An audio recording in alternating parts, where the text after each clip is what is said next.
Ei, pessoal, eu sou a Kinoan da Control Pá. Sejam bem-vindos ao treinamento de regras de ouro da Petrobras. Vamos iniciar a nossa apresentação apresentando o nosso meio de contato. Então, temos aqui o nosso e-mail da Control Ambiental, que é o qsms@controlambiental.com.br. Temos o e-mail da Ogetec, que é o qsms@ogetec.com.br. E o nosso telefone é o DDD 27, número 98146-2523. Então, quaisquer dúvidas que venham surgir durante a apresentação, sugiro que você anote e possa entrar em contato conosco através do e-mail ou o WhatsApp também através de ligações, tá? Então fica a critério de vocês. Vamos a algumas orientações e esclarecimentos, falando do objetivo, quais são as metas das regras de ouro, quais são as responsabilidades. Então, o objetivo são prevenir danos às pessoas e fortalecer a cultura de segurança de processo. A maioria da força de trabalho segue as regras na maior parte do tempo. A meta é que todos sigam as regras sempre. Seu cumprimento é obrigatório para atividades relacionadas ao trabalho sob o controle ou responsabilidade da Petrobras. As regras são aplicáveis também fora do ambiente de trabalho. A responsabilidade pela comunicação das regras é da liderança. A responsabilidade pelo seu cumprimento é de todos, liderança, empregados e contratados. Então, pessoal, após o treinamento, será realizado a prova para ali testar o que vocês conseguiram absorver desse treinamento. Então, peço que tudo que vocês acharem relevante possam anotar em um papel. Então, aqui é o nosso conteúdo programático desse treinamento. Então, vamos falar, ao decorrer da apresentação, sobre permissão para trabalho, isolamento de energias, trabalho em altura, espaço confinado, atmosferas explosivas. Vamos falar também sobre o posicionamento seguro, equipamento de proteção individual, atenção às mudanças, segurança no trânsito e álcool e outras drogas. Então, ao decorrer da apresentação, vamos trabalhar com conceitos de acordo com o nosso conteúdo programático. Então, inicialmente, vamos falar sobre permissão para trabalho. O que é esse documento? É a autorização em documento próprio para a execução de qualquer trabalho de manutenção, como, por exemplo, montagem, desmontagem, construção, limpezas, reparos, inspeções e intervenção em áreas, equipamentos ou sistemas que envolvam riscos à integridade do pessoal, às instalações, ao meio ambiente, à comunidade ou à continuidade operacional. Então, temos aqui um exemplo da permissão para trabalho da Petrobras. Aqui ele fala sobre participantes da permissão para trabalho. Então, quais são os participantes? Temos o requisitante, o emitente, o coemitente e o profissional de segurança. O requisitante é um empregado capacitado e credenciado próprio ou contratado e autorizado para requisitar a permissão para trabalho. O emitente é um empregado capacitado e credenciado próprio, responsável pela área, equipamento ou sistema onde a intervenção será realizada. O coemitente é a pessoa responsável pela liberação da área onde está instalado o equipamento ou sistema sob responsabilidade de outro empregado. Já o profissional de segurança indica medidas de segurança complementares e suplementares na execução de serviços, que pressupõem a adoção de cuidados especiais em virtude do risco. E também a permissão para trabalho ela é composta por 3 etapas, sendo a primeira autorizar o planejamento de intervenção. A segunda etapa é a elaboração da permissão para trabalho, onde há o planejamento da intervenção. E a terceira etapa é a execução e término do serviço e encerramento da permissão para trabalho. Aqui temos um exemplo de acidentes no qual houve falha no preenchimento desse documento. Então, aqui fala: durante a retirada de um trecho de tubulação de 6 da linha de bypass da câmara do lançador de PIG de gasoduto para a instalação de um ponto de injeção de inibidor de corrosão de um meio, ocorreu a abertura inesperada de válvula de bloqueio, com comando eletropneumático em um painel próximo, ocorrendo a liberação de gás natural a alta pressão de 56 kg por força centímetro quadrado, seguido de incêndio resultando na fatalidade de 4 trabalhadores. Ou seja, ocorreu um acidente fatal por conta da descrição detalhada do acidente. Mas por que aconteceu isso? Então, aqui diz: Sistemática inadequada da realização da APR. O que é APR? APR é um documento que é análise preliminar de risco, onde você antecede os riscos a fim de mitigá-los. Então, aqui houve uma sistemática inadequada tanto na realização da APR como da emissão da permissão para trabalho. Então, aqui fala, a APRN2 avaliou apenas a retirada do trecho de tubulação e o transporte para o canteiro da contratada. Houve avaliação inadequada dos riscos envolvidos, não considerando os riscos associados a sistemas pressurizados, utilização de uma única barreira de segurança, e na APRN2 não considerou o risco de abertura da válvula V3. Na APRN2, houve a ausência da participação de um instrumentista, ou seja, pelo fato de não conter todas as informações nesse documento que antecede o risco, houve uma morte fatal de 4 trabalhadores. Aqui, pessoal, é o nosso modelo de APR, que é o nosso formulário 022, análise preliminar de risco. Então, o nosso formulário padrão de APR é esse aqui, onde tem que conter o nome do projeto, a tarefa, o local. Aqui você identifica os riscos relacionados à segurança, os riscos relacionados à saúde e os riscos relacionados ao meio ambiente. Aqui nessa área é onde tem o executante da tarefa, toda a equipe ela tem que estar ciente dos riscos que ela está exposta. E aqui você coloca o número do risco, porque cada risco aqui ele tem um número, tem 1, 2, 3 e assim sucessivamente. Então, você aqui identifica o número do risco e a ação de bloqueio para esse risco. E aqui quais são os EPIs necessários para a execução daquela atividade. Então, essa aqui é o nosso padrão de análise preliminar de risco da Control-PA. Então, saindo um pouco da permissão para trabalho, vamos começar agora sobre isolamento de energias. Então, aqui fala, somente execute trabalhos em equipamentos ou instalações após certificar-se de que todas as fontes de energia tenham sido isoladas de forma segura. Então, o isolamento de energia ela é a garantia de que, antes de qualquer serviço ser executado em uma máquina ou equipamento, capaz de ser energizado inesperadamente, da partida, vazar qualquer forma de energia armazenada. Esta máquina ou equipamento esteja isolado da fonte de energia e mantido fora de operação. Então, conheça o equipamento ou instalação em todas as energias que devem ser isoladas antes de iniciar o serviço. E lembre-se, você é o responsável pela sua segurança e de todas as pessoas que estejam próximas. Por que isso? Porque você, além de você ser responsável por si próprio, uma atitude, um ato inseguro seu pode colocar outros integrantes da equipe em risco também. Então, além de você ser responsável por você também é responsável pelos outros trabalhadores da equipe. Então, conhecer os riscos do serviço é a melhor e a mais eficiente forma de evitar acidentes. Por quê? Quando você conhece aquele risco, quando você antecede e verifica o risco antes de iniciar a sua atividade de trabalho, automaticamente você já consegue se proteger e lembrar que você é o responsável pela sua própria segurança. E não confie na sua memória, sempre estude o serviço antes de iniciá-lo, mantenha-se atualizado. Explicar para a equipe o trabalho a ser realizado, confirmar se todos entenderam os riscos, orientações, procedimentos e recomendações. Então, todo trabalho ele tem uma recomendação, ele tem um procedimento a ser seguido. Então, aqui fala, se você for executante do serviço, você deve confirmar com o seu supervisor ou encarregado do trabalho que é seguro começar a trabalhar.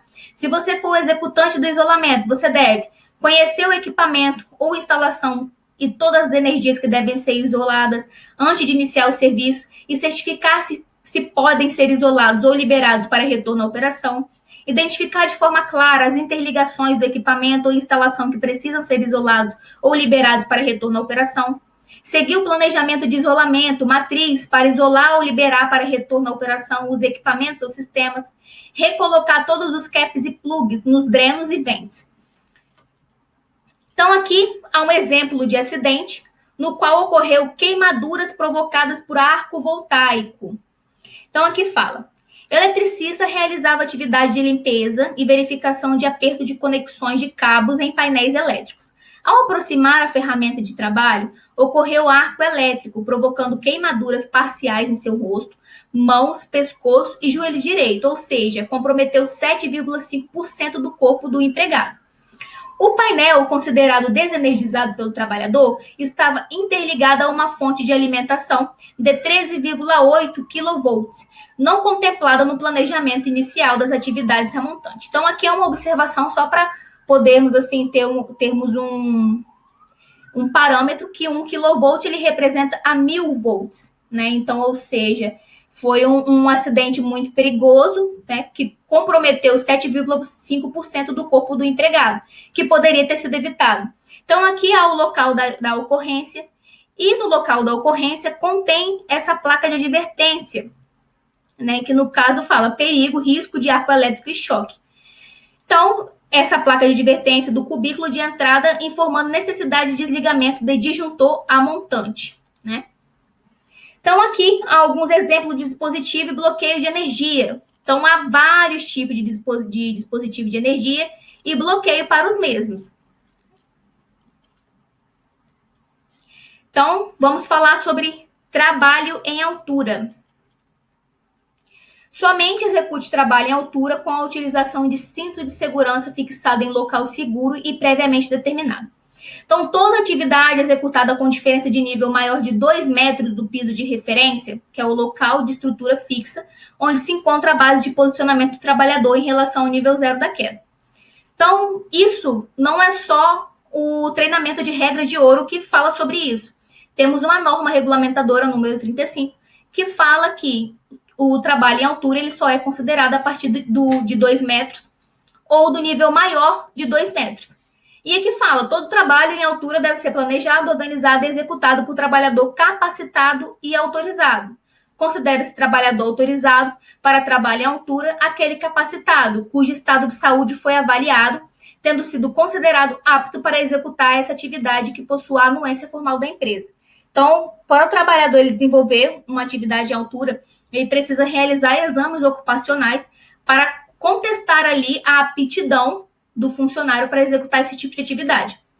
Todo trabalho em altura ele deve ser precedido de análise de risco, e as atividades de trabalho em altura não rotineiras devem ser previamente autorizadas mediante permissão de trabalho.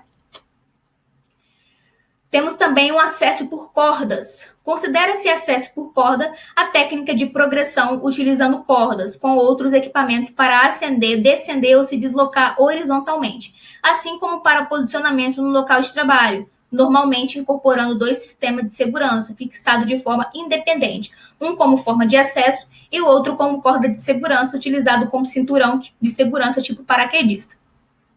As atividades com acesso por cordas devem ser executadas de acordo com procedimentos em conformidade com as normas técnicas nacionais vigentes, por trabalhadores certificados em conformidade com normas técnicas nacionais vigentes, de certificação de pessoas e por equipe constituída de pelo menos 2 trabalhadores, sendo um deles o supervisor. Os equipamentos e cordas devem ser inspecionados nas seguintes situações: antes da sua utilização e periodicamente, com periodicidade mínima de 6 meses. Em trabalho desenvolvido com restrição de espaço, em posição física, em elevação, suspensão, como, por exemplo, limpeza de fachada, deve ser previsto um sistema complementar de proteção contra quedas. Os trabalhos em altura, com acesso por cordas, devem ser precedidos de um plano de resgate, considerando o cenário da execução de serviço. Nos trabalhos em altura, com acesso por cordas, devem ser utilizados cordas e acessórios novos, sem uso anterior. A reutilização das cordas e acessórios é permitida apenas na unidade operacional que os recebeu e manteve sua guarda desde que a garantia a rastreabilidade, ou seja, não pode haver reutilização sem ser de acordo com esse procedimento. As cordas de execução do trabalho e a corda de segurança devem ser distintas e de cores diferentes, devendo estar conectados a ponto de ancoragem independentes. Então, aqui são os equipamentos de segurança. Aqui é o cinturão tipo paraquedista, temos o talabarte. Aqui é a corda, temos o ponto de ancoragem, aqui são as escadas. Então, aqui são alguns tipos de equipamento de proteção, no qual foi abordado no slide anterior. Temos, então, agora um exemplo de acidente, que é o nosso caso 1. Estavam sendo realizados trabalhos para remoção de tubulação desativada externamente à torre de uma unidade de processo, com o uso de técnica de alpinismo industrial, que é o acesso por corda. Quando um empregado de empresa especializado na utilização desse tipo de técnica sofreu queda devido ao rompimento da corda de trabalho e da corda de segurança. Então, houve uma análise. A análise foi o seguinte: as cordas que romperam foram usadas anteriormente em outra empresa do polo e lavadas após o seu uso. Primeira utilização dessa corda neste trabalho na Fafem.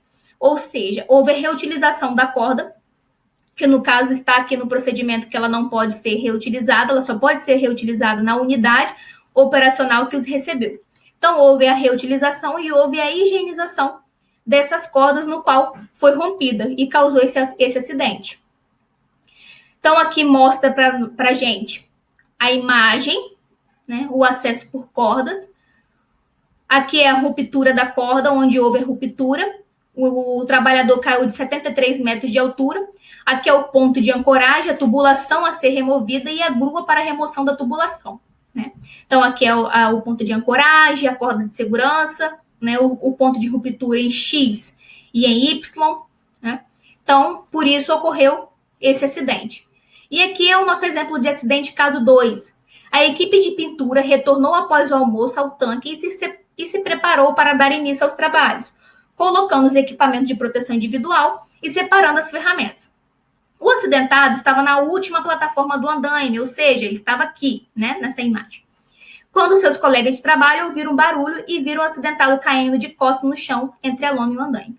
O acidentado portava o cinto de segurança, mas com os talabartes houve esse acidente que talvez até para o trabalhador foi inesperado, mas por conta de uma falta de atenção ou por estar fazendo atividade com pressa ou um outro tipo de atitude, ocorreu esse acidente, né? Então, aqui foi a altura do ponto de queda e com 1,6 segundos ele caiu de costas no chão. Falando um pouco agora do espaço confinado. Então, o que é um espaço confinado?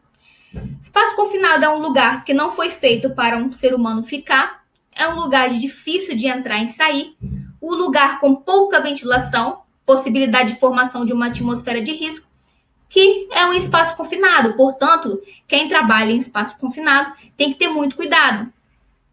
E lembre-se, você é o responsável pela sua segurança e de todas as pessoas que estejam próximas. Conhecer os riscos do serviço é a melhor e a mais eficiente forma de evitar acidentes.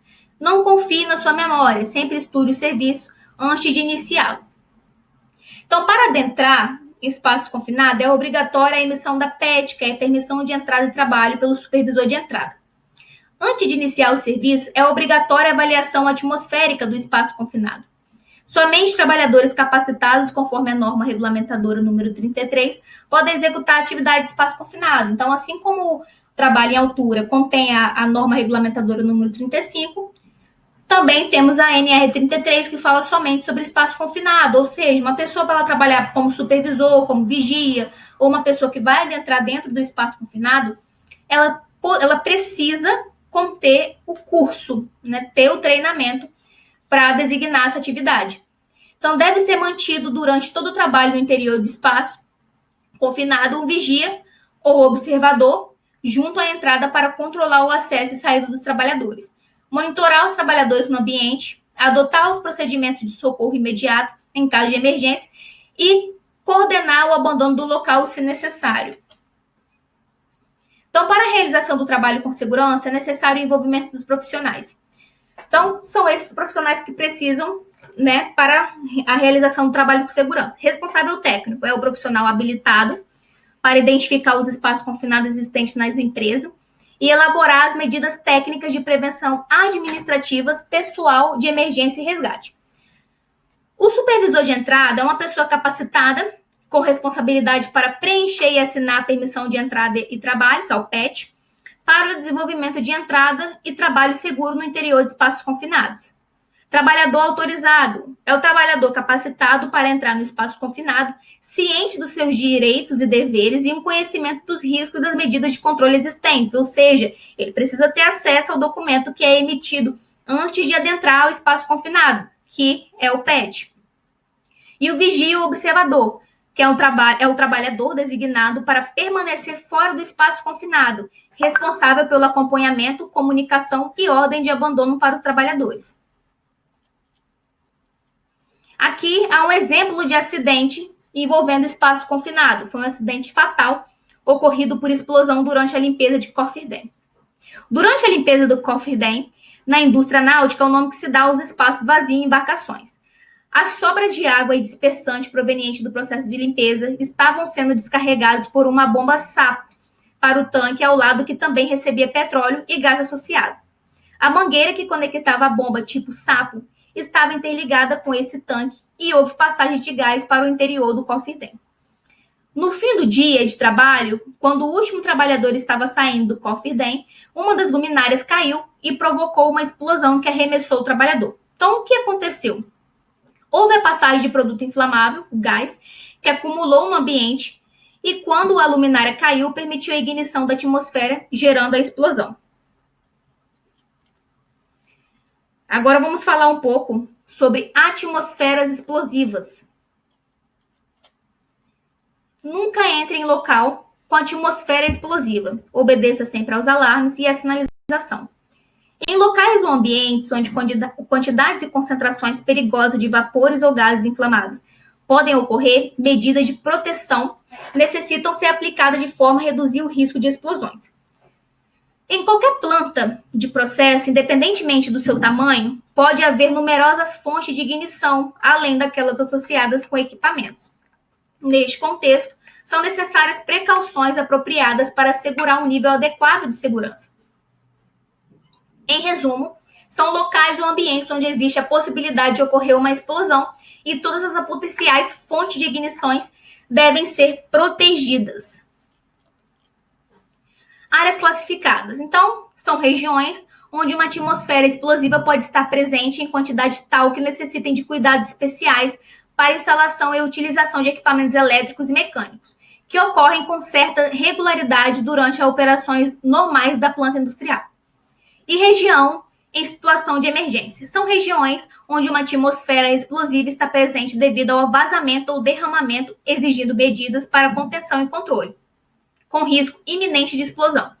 São eventos em que a brigada de incêndio é acionada e são denominados de acidentes de processo. Planta de classificação de áreas. A planta de classificação de áreas é um conjunto de documentos que mostra os locais com probabilidade de presença de misturas inflamáveis existentes na unidade, indicando a frequência, zonas e extensões que podem surgir durante as operações normais.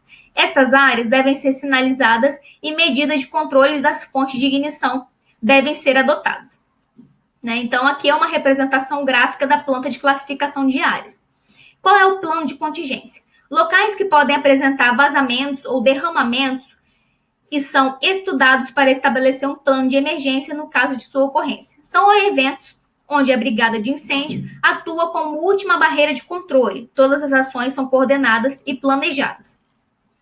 Se você for o supervisor ou responsável pelo serviço a ser executado, você deve explicar para a sua equipe o trabalho a ser realizado, os cuidados a serem adotados, os alarmes e a sinalização de abandono de área e confirmar se todos entenderam as orientações. Se você for o líder, você deve garantir que as pessoas nunca adentrem em locais com atmosfera explosiva gerada por vazamentos, garantir que as brigadas de incêndio estejam bem equipadas e treinadas para os cenários acidentais. Vale ressaltar que a equipe de brigada, antes de poder exercer e ser brigada de incêndio, precisa haver um treinamento antes disso, então é treinado tanto teoricamente, mas também tem um treinamento prático. Apoiar e cobrar a realização de simulados para os diferentes cenários de emergência. E a força de trabalho deve conhecer as ações, rotas de fuga, comandos, monitores de área e ponto de encontro de sua unidade. Participar com seriedade do treinamento de simulado de emergência. Por que com seriedade? Porque muitas das vezes o trabalhador participa do simulado de incêndio, mas não leva com tanta seriedade, não vê como algo sério, simplesmente por ser um simulado, mas tem que levar, porque caso ocorra, você já sabe como agir nessa determinada situação e atender imediatamente aos comandos emitidos pelas sirenes, alarmes e instruções dos monitores de áreas. Então, aqui é um exemplo de acidente fatal por explosão devido a vazamento em uma união flangeada da tubulação. Então, durante a transferência de produto de tanque de carga para outro tanque, houve fechamento indevido de uma válvula, levando a um aumento de pressão na linha, provocando vazamento de condensado em uma união flangeada, instalada com raquete fora de especificação, provocando uma explosão na casa de bombas. A partir daí, se deu início a uma sequência de ações para resgate das vítimas, busca e retirada dos desaparecidos. esgotamento dos compartimentos alagados, despressurização do gasoduto e linha submarina dos poços, limpeza e inetização de linhas e equipamentos. Mas o que ocorreu? Ocorreu o vazamento de condensado que acumulou nos ambientes dos pisos inferiores, liberando vapores inflamáveis para os pisos imediatamente acima. Durante as operações de controle da brigada de incêndio, ocorreu uma explosão. Vamos falar agora sobre o posicionamento seguro. Posicionamento seguro é uma preocupação de todo trabalhador durante a realização de qualquer atividade. Conheça o local onde as tarefas serão realizadas, os riscos do entorno e as medidas de proteção para evitar acidentes. Lembre-se, você é o responsável pela sua segurança de todas as pessoas que estejam próximas. Prestar atenção em alguma coisa significa também prestar menos atenção a outras, como riscos nas proximidades. Não confie em pessoas que estão prestando atenção por você, para evitar um perigo sério. Se você for o executante, você deve respeitar a sinalização de circulação de veículos, interromper as atividades sempre que forem observadas situações que possam causar acidentes e caso o isolamento da área seja ultrapassado por alguém. Confirmar que os equipamentos utilizados para movimentação de cargas estão em perfeitas condições de uso e foram inspecionados regularmente. Se você for o supervisor ou encarregado do trabalho, você deve avaliar previamente as condições no local da movimentação de carga e de veículos, explicar para a sua equipe o trabalho a ser realizado e os cuidados a serem tomados e confirmar se todos entenderam as orientações. Isolar a área de trabalho para a movimentação de carga, de modo a garantir que as pessoas não se exponham ao risco. E se você for o líder, você deve garantir o atendimento da sistemática para a movimentação de carga, realizar auditorias nas atividades com movimentação de carga. Em uma área sujeita à movimentação de carga suspensa, as pessoas não devem transitar no interior de área isolada e abaixo de movimentação de cargas em suspensão. Nos locais de grande movimentação de máquinas e veículos, uma das precauções a ser adotada é a instalação de barreiras físicas, delimitando as rotas seguras para trânsito de pessoas. Então, onde há esse tipo de veículo transportando até mesmo carga pesada, tem que haver uma barreira física para delimitar o espaço para pessoas passarem. Para propiciar um posicionamento seguro durante as atividades na área, o supervisor ou encarregado deve explicar para a sua equipe o trabalho a ser realizado e os cuidados a serem tomados e confirmar se todos entenderam as orientações. Durante o deslocamento na unidade, deve manter a atenção quando veículos e máquinas pesadas estiverem se aproximando. Aqui é um exemplo de acidente envolvendo o posicionamento seguro. O empregado havia ultrapassado a barreira de proteção da abertura do convés, com o consentimento do supervisor, a fim de ajudar a preparar uma tubulação de plástico leve para limpar um derramamento.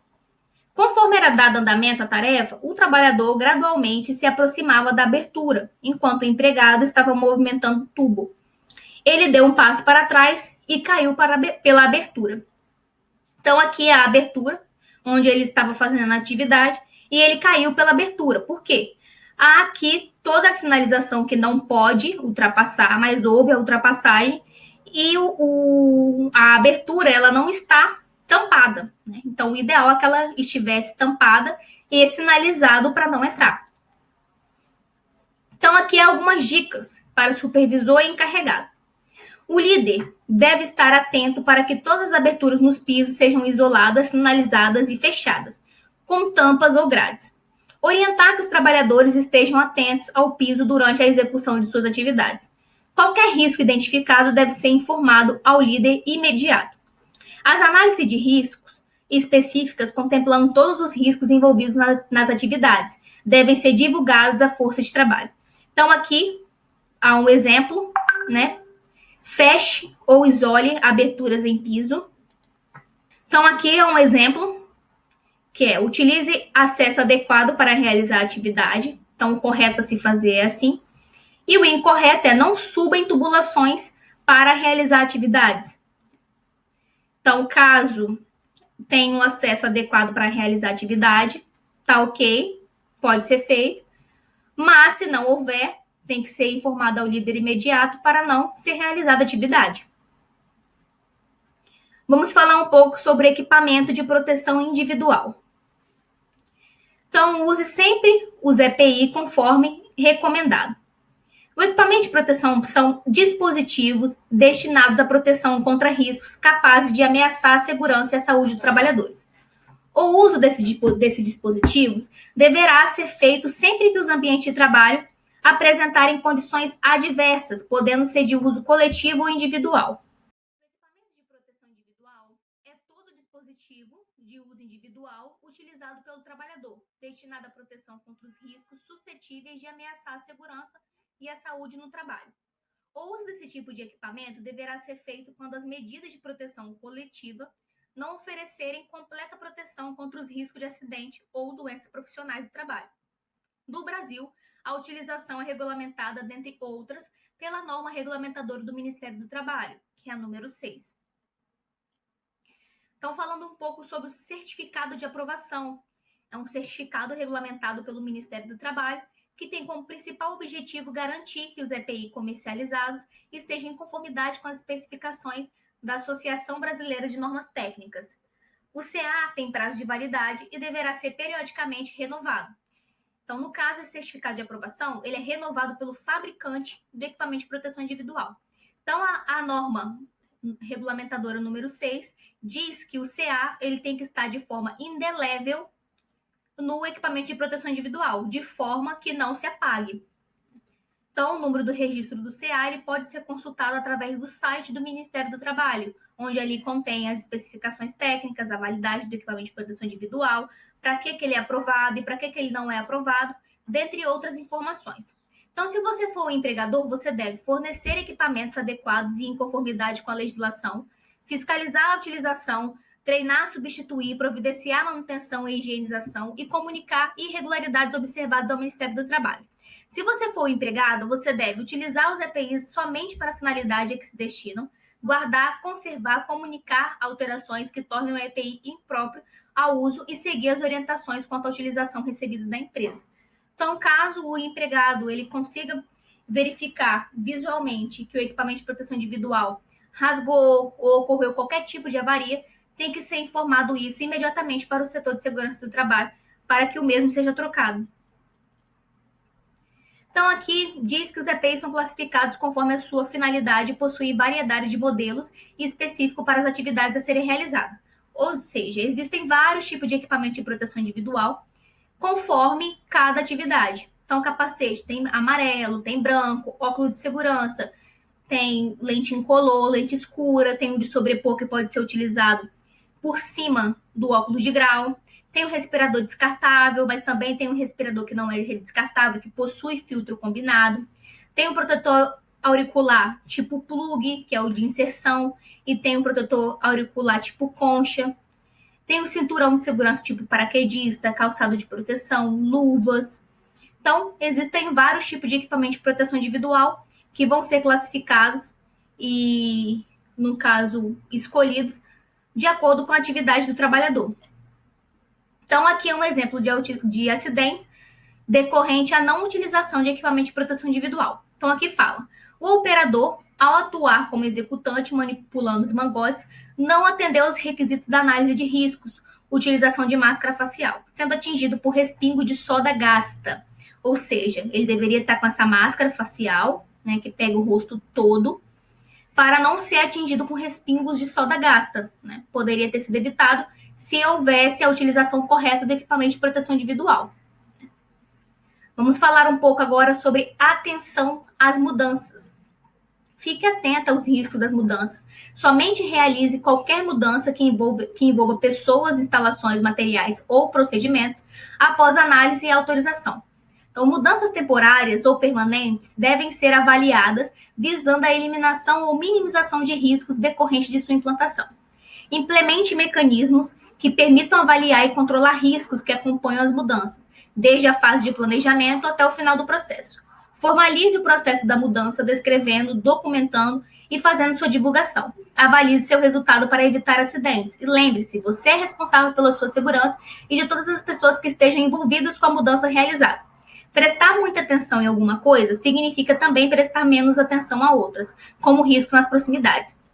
Não confie em pessoas que estão prestando atenção por você, para evitar um perigo sério. Então, por que fala não confie em pessoas que estão prestando atenção por você? Muitas das vezes, o trabalhador ele pode pensar o seguinte: tem aqui um responsável de segurança do trabalho que está me observando a atividade e não tem por que eu verificar quais são os riscos que eu estou exposto, só basta eu seguir, né, usar o equipamento de proteção individual, não sei se eu estou utilizando corretamente ou não, mas não preciso prestar tanta atenção na atividade porque tem uma pessoa me observando. Nunca pense assim, porque como diz aqui, você é o responsável pela sua segurança. O equipamento de proteção individual, por exemplo, ele tem que ser usado corretamente, senão ele não vai minimizar o impacto de um risco, não vai proteger a integridade física do trabalhador. Então, nunca confie em pessoas que estão prestando atenção por você, porque isso pode ocasionar um acidente sério. Então, se você for o executante da mudança, você deve implementar mecanismos que permitam identificar, avaliar e controlar riscos antes da realização da mudança, submeter toda mudança a uma nova avaliação de riscos e impactos, considerar como mudança alterações de pessoas, tecnologias e instalações, mesmo sendo temporária, considerar as mudanças em procedimentos críticos como mudanças em tecnologia, considerar também como mudança toda vez que houver alteração significativa do quantitativo ou do nível de conhecimento e experiência das equipes envolvidas em atividades críticas. Se você for o responsável pela área de mudança, também deve planejar e desenvolver programas de capacitação, educação e conscientização das pessoas envolvidas nas atividades que sofrerão mudança antes das implementações das alterações, ou seja, você tem que se anteceder, se planejar para depois executar a mudança. Tratar as movimentações de trabalhadores quando mudarem risco de exposição aos agentes químicos, físicos, biológicos ou nos fatores ergonômicos. Planejar e realizar a gestão das mudanças seguindo as etapas. Então, a primeira etapa é identificar a mudança, localizar a mudança, verificar a finalidade da mudança, justificar a mudança, verificar se a duração da mudança é temporária. E o segundo passo é avaliar a mudança. Então, na avaliação da mudança, que você vai identificar e analisar os perigos da mudança e fazer recomendações. Crie uma equipe capacitada com pessoas envolvidas no processo da mudança para realizar a análise técnica da mudança que atenda à legislação. Planejar a mudança já é o terceiro passo, que diz: planeje ações de atendimento para as recomendações do controle e redução dos riscos, revise os procedimentos e documentos e inclua os planos de resposta à emergência. E o quarto passo é autorizar a mudança. Aprove gerencialmente a mudança e as recomendações da sua análise. O quinto passo é implementar a mudança. Execute os estudos de risco, efetue os treinamentos nos procedimentos e plano de resposta à emergência, comunique os riscos, impactos e recomendações da mudança antes da sua execução, especialmente a comunicação nas trocas de turno, implemente as recomendações antes de começar a operação e execute a mudança. O sexto passo é concluir a mudança. Analise os resultados da mudança, verifique se todas as recomendações foram implementadas, documente e prove gerencialmente a mudança e as recomendações de sua análise. Então, aqui há um exemplo de acidente envolvendo as mudanças. Então, durante a preparação para o lançamento de PIG instrumentado, foi introduzido na câmara do lançador um PIG de espuma para a limpeza da tubulação. A tampa da câmara, o suspiro e os drenos foram fechados e foi iniciada a pressurização da câmara, através das válvulas equalizadoras posicionadas na linha de bypass. Durante a equalização, foram ouvidos ruídos que indicavam a movimentação do PIG na câmara. Neste momento, ouviu-se um forte barulho quando subitamente a linha de dreno veio a encurvar devido à despressurização repentina, atingindo fatalmente o empregado na região da cabeça. Então, aqui na imagem ilustra que tem a linha de dreno encurvada, onde houve o acidente fatal, né, que atingiu a cabeça do funcionário. Então, por que isso aconteceu? Falha na gestão de mudança ao instalar a nova câmara. Não foi realizado pré-operação entre as gerências envolvidas e desconhecimento em operar a nova câmara. Falha na elaboração de análise de risco, com falhas na identificação dos riscos para as diferentes fases do empreendimento. Falta de conhecimento das consequências da pressão na linha de dreno, que não foi projetada para trabalhar com sobrepressão. Divergência quanto ao posicionamento do PIG na câmara. Divergência entre padrões normas e práticas quanto ao posicionamento do PIG na Câmara. Ou seja, houve falha em todos os procedimentos e em todos os passos para executar a mudança. Né? O trabalhador ele foi executar a atividade dele e, ao executar a atividade, não tinha ciência das mudanças e, por isso, ocasionou o acidente fatal. Falando um pouco sobre segurança no trânsito. Respeite as leis de trânsito e pratique a direção defensiva. Use o cinto de segurança, respeite o limite de velocidade, não use celular e, se beber, não dirige. Então, no Brasil, o trânsito de qualquer natureza nas vias terrestres do território nacional, abertas à circulação, rege-se principalmente pelo Código de Trânsito Brasileiro, que é a Lei número 9.503. Respeitá-las é o passo inicial para a prevenção. Então, com a prática da direção defensiva, já se começa a incrementar a segurança, pois ela é o conjunto de habilidades ao volante que objetiva reduzir o risco de colisão, se antecipando a situações perigosas, mesmo em condições adversas e apesar das ações de terceiros. O cinto de segurança é o meio mais barato de se proteger, porque ele impede que o corpo seja projetado contra o interior do veículo ou que seja jogado para fora do veículo. Seu uso é obrigatório para condutor e passageiro em todas as vias do território nacional. Mas muitas das vezes acontecem vários acidentes por falta do cinto de segurança. Por quê? O condutor ele se preocupa com quem está sentado no banco dianteiro, se está ou não com cinto, porque se não tiver pode ocasionar uma multa. Porém, não devemos pensar só na multa em si, mas também na nossa integridade física, em quem está no carro. Então, como condutor, temos que ter essa responsabilidade, como passageiro também. Então, sabendo do objetivo do cinto de segurança, temos que usar, independentemente de onde estão sentados no carro, tem que ser utilizado o cinto de segurança. Respeite os limites de velocidade. A velocidade máxima permitida para a via é indicado por meio de sinalização. Além disso, deve-se manter velocidade compatível com as condições locais. Em caso de chuva, é recomendado reduzir a velocidade em 20 km por hora em relação à máxima permitida, porque muitas das vezes o asfalto fica escorregadio, o trânsito fica mais lento, por isso recomenda-se que reduza a velocidade em 20 km por hora. Não usa o celular ao dirigir, porque não existe combinação entre celular e trânsito, porque ele aumenta consideravelmente a chance de se envolver em acidente. O condutor ele se desconcentra, tem reações mais lentas, não presta muita atenção no que está ao seu redor e pode ocasionar algum tipo de acidente. Você pode colidir na traseira de algum veículo, se um pedestre está passando na faixa e você não verificou que o sinal fechou por estar no celular, pode ocasionar um acidente envolvendo terceiros. Então, por isso, não se deve ler, digitar ou enviar mensagem durante a condução do veículo ou no momento de atravessar ruas e avenidas, no caso dos pedestres. Também não se deve usar equipamentos via voz ou Bluetooth. Álcool, nem pensar, porque também não existe a combinação entre álcool e direção. Por quê? Geralmente o álcool ele é responsável por vários acidentes de trânsito, envolvendo muitas vezes a morte de pessoa alcoolizada e a morte de terceiros. Mesmo em pequenas doses, o álcool prejudica o desempenho ao volante, então, se beber, não dirija. Tempo ao volante. Deve-se controlar também o tempo ao volante e a jornada de trabalho dos motoristas profissionais. Viagens muito longas devem ser muito bem planejadas para permitir o descanso e o sono adequado. O interstício de 11 horas entre jornadas também deve ser respeitado. Então, ou seja, se a pessoa está ali muito tempo no trânsito, trabalhando, e não quer fazer nenhuma pausa, talvez para descansar ou para comer, isso pode ocasionar um tipo de acidente. Pausas para descanso. Não se deve ficar muito tempo ao volante sem realizar pausas para descanso. Atualmente, existe uma legislação específica para o motorista profissional, que determina uma parada de 30 minutos a cada 4 horas de direção. Porém, a recomendação da Associação Brasileira de Medicina de Tráfego é que se faça uma parada de 15 minutos a cada 2 horas.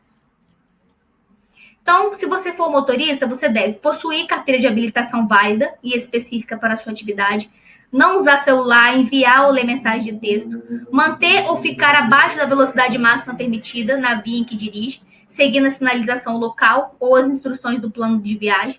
Antes de dirigir, verificar e exigir a utilização do cinto de segurança por todos os passageiros, seguir a rota e as paradas para descanso estipulado no plano de viagem, notificando a pessoa autorizada caso ocorram mudanças.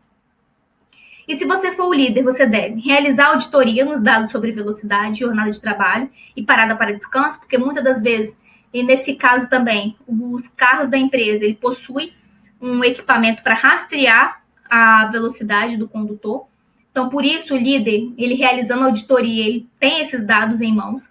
Se você for o supervisor ou encarregado, você deve verificar se o plano de viagem está adequado e é seguido, verificar se o motorista não excede a jornada de trabalho e cumpre as paradas para descanso. Se você for o passageiro, você deve usar sempre o cinto de segurança, inclusive no banco traseiro, intervir se o motorista usar o celular enquanto dirige e se exceder a velocidade máxima permitida.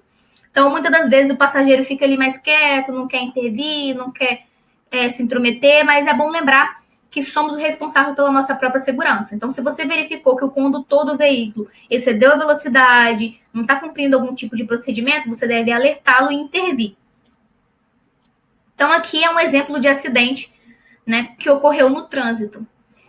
Nosso caso 1 é o seguinte: em trecho de curva suave à esquerda, em pista de mão dupla, o caminhão saiu para a margem direita da via e capotou após o motorista tentar retorná-lo à pista.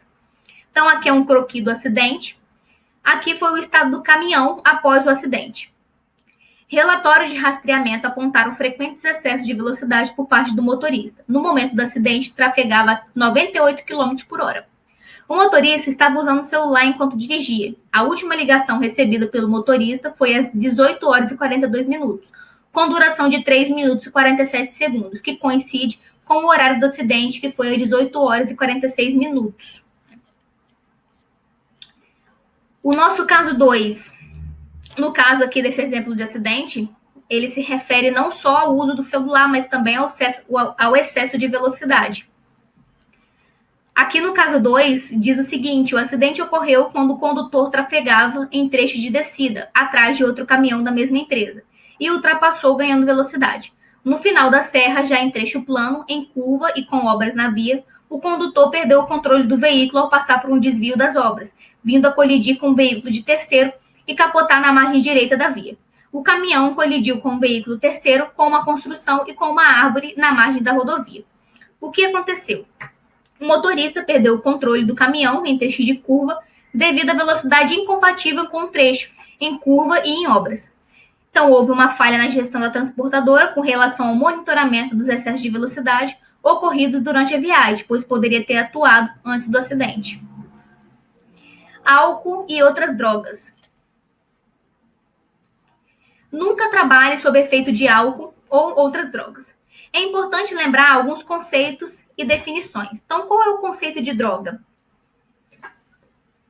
Qualquer substância química, natural ou sintética, capaz de produzir efeitos sobre o funcionamento do corpo, resultando em mudanças fisiológicas ou de comportamento. Podem ser classificadas de acordo com seus efeitos predominantes no cérebro.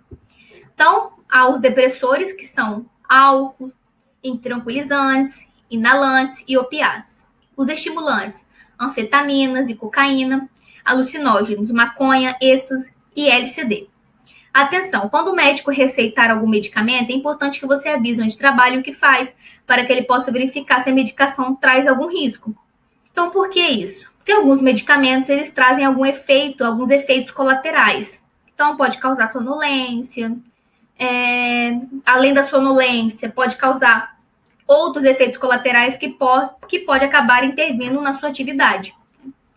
Então, o álcool, ele causa sonolência, tempo de reação mais lento, deterioração da capacidade motora e de coordenação, perda de concentração e memória, redução do rendimento intelectual, cirrose pelo uso prolongado, coma e morte, excesso única ocasião ou uso prolongado. E as outras drogas, que trazem os seguintes malefícios: estado agudo de vigilância, inquietação, irritabilidade, ansiedade, depressão, sonolência, insônia, comportamentos violentos, percepções distorcidas de profundidade, tempo, dimensões e formas de objetos e movimentos. Então, o conceito do uso. Qualquer consumo de substâncias psicoativas, independentemente da frequência ou da intensidade, incluindo-se aqui o uso indevido, esporádico ou episódico. Uso nocivo ou abuso. Padrão de uso de substância psicoativa que está causando dano à saúde. O dano pode ser físico ou mental. Dependência. um conjunto de fenômenos fisiológicos, comportamentais e cognitivos, no qual o uso de uma substância ou uma classe de substância alcança uma prioridade muito maior para um determinado indivíduo que outros comportamentos que antes tinham maior valor. Então, aqui está ilustrado os problemas relacionados ao consumo de substâncias psicotrópicas, né?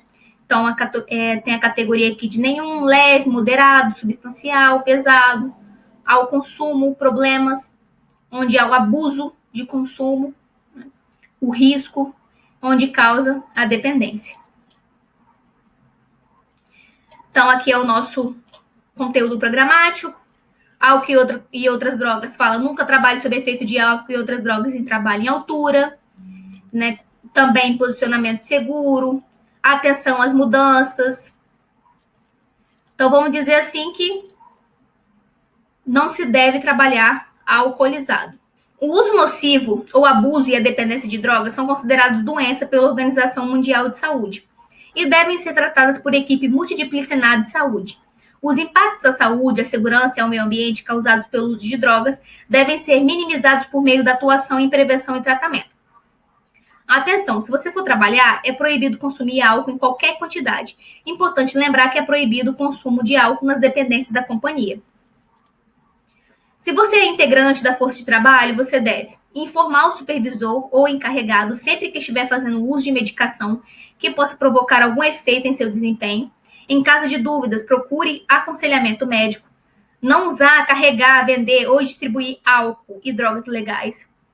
Informar o supervisor ou encarregado sempre que verificar o uso ou perceber que alguém está sob efeito de álcool ou drogas. Se você for supervisor ou encarregado do trabalho, você deve somente atribuir tarefas a pessoas que estejam aptas para o trabalho. Encaminhar ao setor de saúde qualquer integrante da força de trabalho com sintomas de uso de álcool ou drogas. Se você for o líder, você deve garantir que as pessoas estejam informadas sobre a proibição de uso de álcool e outras drogas no trabalho, seu exemplo em relação a não consumir e não trabalhar sob efeito de álcool e outras drogas. O que fazer? Sempre afastar a pessoa suspeita de estar sob efeito de álcool e outras drogas de atividade de risco. O objetivo é protegê-la e os demais trabalhadores. A seguir, encaminhar a pessoa para o setor de saúde. A abordagem quanto ao padrão de consumo de álcool e outras drogas deve constar dos atendimentos internos de saúde da empresa e tem por objetivo uma atuação preventiva e o planejamento das orientações aos empregados conforme o grau do problema. Não se automedicar, pois isso pode trazer riscos para a sua atividade. Por isso que é importante sempre comparecer ao médico, porque ele está apto para poder te encaminhar o melhor medicamento. Muito obrigada pela participação de vocês no treinamento de regras de ouro. Vale ressaltar que qualquer dúvida que surgiu durante a apresentação, vocês podem encaminhar para o e-mail que estava no início dos slides e entrar em contato conosco através dos nossos meios de contato. Precisando, estamos à disposição e agradeço por terem participado até aqui.